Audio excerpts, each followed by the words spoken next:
Prime notti e albe gelide in città e in periferia. Sulla strada a portare assistenza a chi un tetto non ce l'ha o non vuole averlo ci sono gli operatori della Croce Rossa con l'ambulatorio mobile. Un punto di contatto sanitario per alcuni essenziale che esce in strada 3 volte alla settimana. Le persone che vivono per strada e che non hanno una casa, un tetto sotto il quale ripararsi, spesso hanno anche perduto i contatti organici con la struttura sanitaria, cioè non è detto che abbiano un medico di famiglia a cui rivolgersi, per esempio, no? E magari sono diabetici o magari sono ipertesi. C'è un medico a bordo dell'ambulatorio mobile.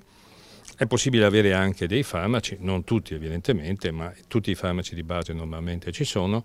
È possibile avere anche un po' di supporto di carattere, come dire, conforto sociale, cioè una coperta se fa freddo e devi dormire all'aperto, piuttosto che altri generi di prima necessità. In caso di patologie croniche o gravi, i senza tetto bisognosi di cure vengono rivisitati nell'ambulatorio del Comitato Provinciale della Croce Rossa.